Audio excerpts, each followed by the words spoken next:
اللہ کا قرآن کہتا ہے وَآتَاكُم مِّن كُلِّ مَا سَأَلْتُمُوهُ، ابھی ہمیں کچھ چاہیے، ہمیں کچھ ضرورتیں ہماری، اور ہر کسی نہ کسی بندے کی کوئی نہ کوئی ضرورت ضرور ہے، خواہش ہے یہ مل جائے، فلاں چیز مل جائے۔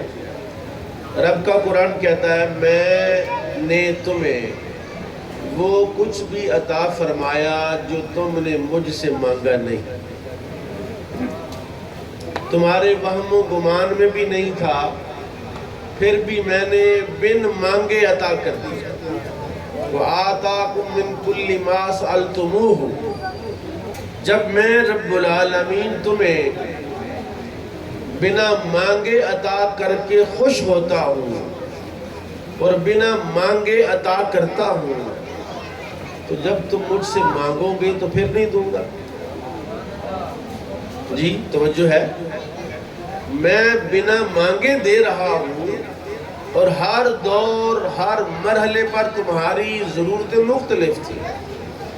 جب تم عالم ارواح میں تھے تمہاری ضرورتیں مختلف تھیں، ماں کے پیٹ میں آئے تمہاری ضرورتیں مختلف تھیں، وہاں وہ سب کچھ عطا کیا جو تمہیں چاہیے تھا۔ جب دنیا میں آئے وہ سب کچھ دیا جو تمہیں ضروری تھا، تمہیں چاہیے تھا۔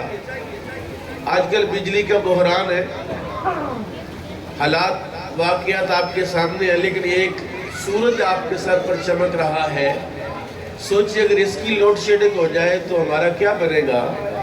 اللہ کہتا ہے یہ چاند اور سورج بھی میں نے تمہاری خواہش کے بغیر تمہیں عطا فرمائے ہیں، یہ ہوا اور فضا بھی میں نے تمہاری دعا نہیں تھی، میں نے تمہیں عطا کیا ہے، اور پھر کتنا عطا کیا ہے اور پھر کتنا عطا کر سکتا ہوں۔ میرے کریم آقا ارشاد فرماتے ہیں، حدیث قدسی ہے کہ اگر اللہ تعالیٰ ساری مخلوق کو ایک میدان میں جمع کر لے، جو گزر چکے ہیں وہ بھی، جو موجود ہیں وہ بھی، جو آنے والے ہیں وہ بھی سارے ایک میدان میں جمع ہو جائیں، بچے بوڑھے جوان ساری مخلوق ایک میدان میں جمع ہو جائے اور ساری مجھ سے مانگے، اور ہر ایک کی دعا اور ہر ایک کی طلب مختلف ہو دوسرے سے، وہ کہتا ہے میں ہر ایک کو اس کی طلب کے مطابق عطا بھی کر دوں تو میرے خزانوں میں کوئی کمی نہیں آئے گی۔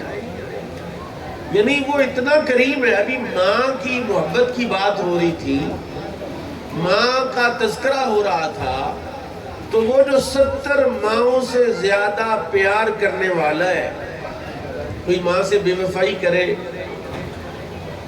اولاد کو، خاندان کو، رشتہ داروں کو پتہ چل جاتا ہے، اور تم جو رب سے بے وفائی کر رہے ہو، وہ جو رب کے ساتھ تمہارا رشتہ تعلق اور ناطہ ہونا چاہیے وہ نہیں ہے، کہاں جانا ہے؟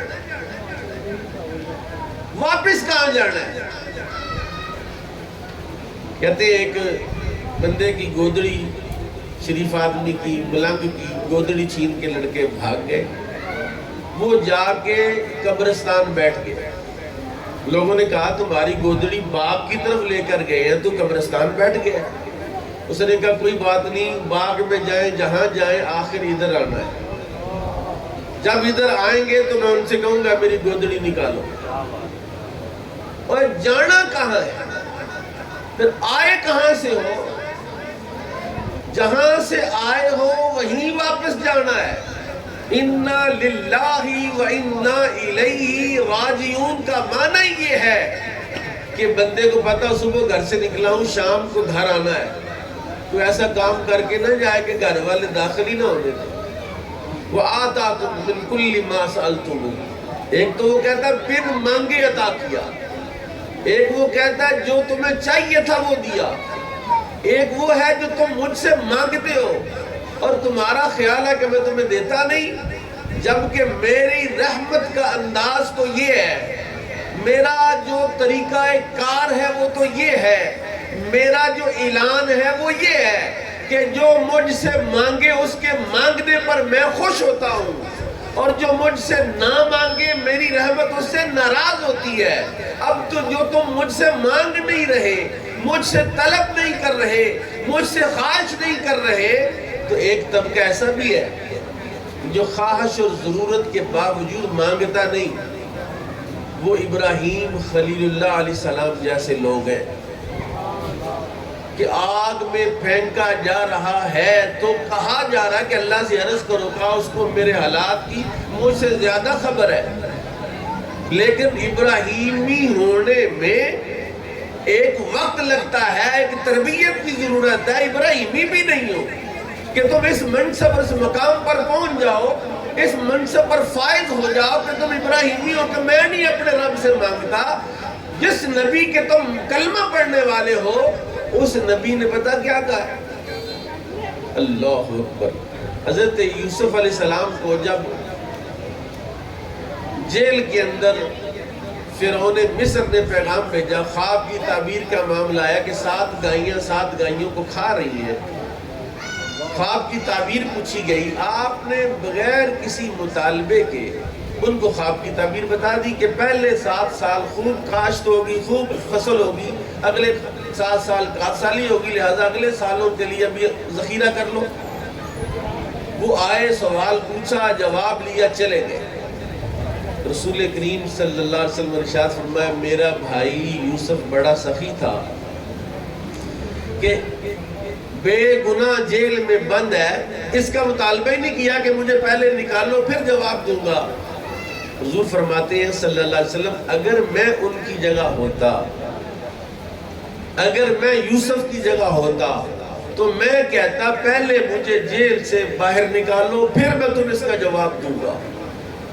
میرے کریم آقا کی تربیت کیا ہے کہ تم اپنے رب سے مانگو، طلب کرو، سوال کرو۔ ایک صحابی نے پوچھا، یا رسول اللہ کون کون سی چیزیں مانگنی چاہیے اللہ سے؟ حضور نے فرمایا، تمہارے بوٹ کا تسمہ ٹوٹ جائے، کتنی حقیر چیز ہے، ٹانکا ٹوٹ جائے بوٹ کا، جوتی کا ٹانکا ٹوٹ جائے، فرمایا یہ بھی اپنے رب سے مانگو، وہ یہ بھی عطا کرتا ہے اور یہ بھی عطا کر سکتا ہے۔ اس کی بارگاہ بڑی بارگاہ ہے، اتنی بڑی بارگاہ ہے کہ کائنات میں ایسی بارگاہ کسی کی نہیں۔ وہ اتنا بڑا سخی ہے کہ اس کی سخاوت کی کوئی حد بننا نہیں ہے۔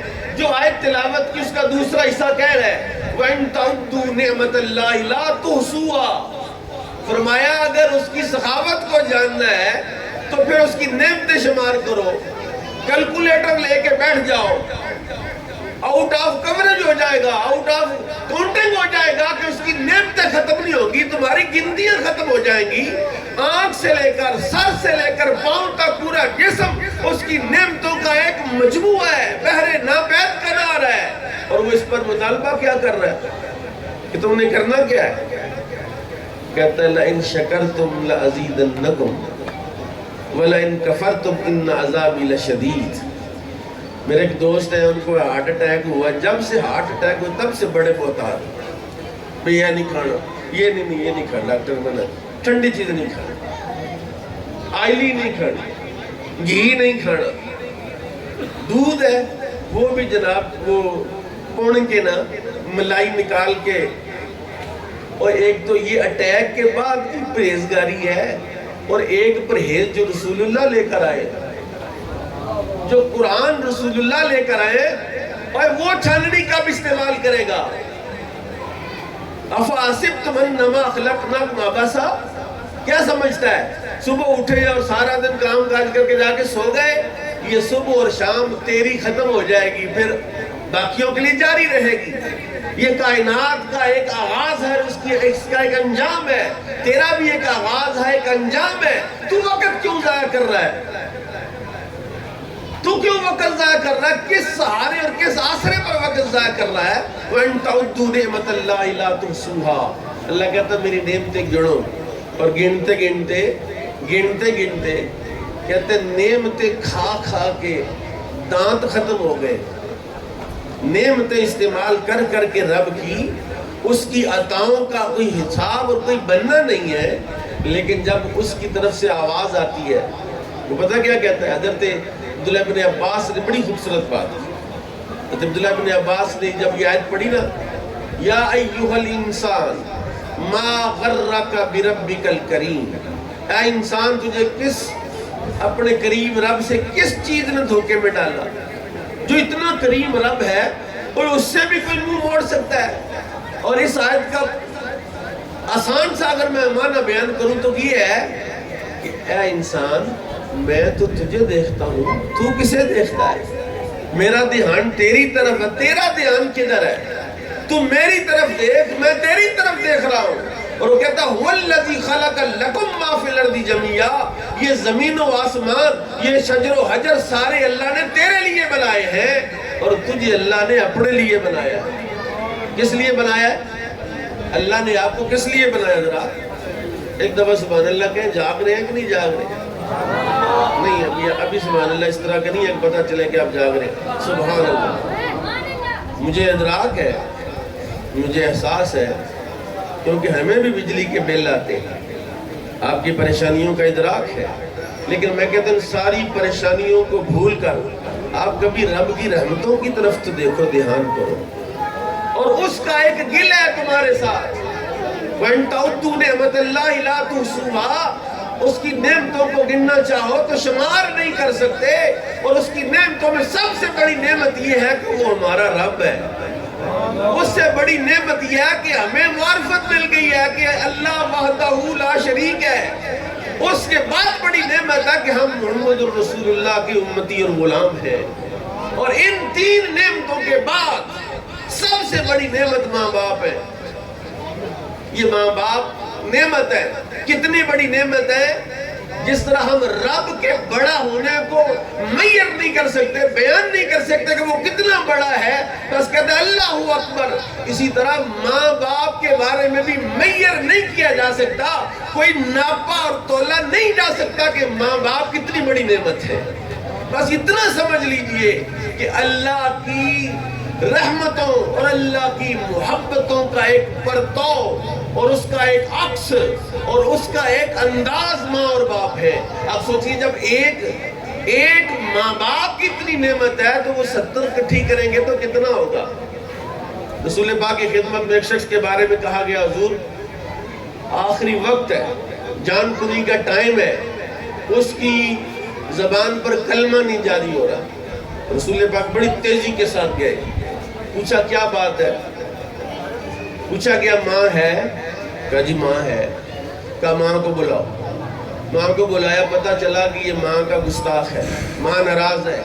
کہا ماں ناراض ہو تو بیٹے کی زبان پر آخری وقت کلمہ جاری؟ حضور نے فرمایا ماں اس کو معاف کر دے۔ اس نے کہا حضور میں نہیں معاف کرتی، یہ مجھے مارتا، تشدد کرتا، بیوی کے کہنے پر بڑا گستاخ ہے۔ آپ نے فرمایا تو اس کو معاف کر دے۔ اس نے کہا نہیں معاف کرو۔ حضور نے فرمایا لکڑیاں کٹھی کرو۔ اس نے پوچھا لکڑیاں کیا کرنی ہیں؟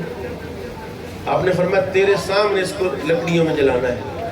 اس نے کہا نہیں، میں اس کو اپنی آنکھوں کے سامنے جلتا دیکھ۔ حضور نے فرمایا جب دنیا میں اس کو اپنی آنکھوں کے سامنے جلتا نہیں دیکھ سکتی تو قیامت میں کیسے دیکھے گی جلتا ہو؟ اس لیے تو اسے معاف کر دے۔ ابھی اس نے معاف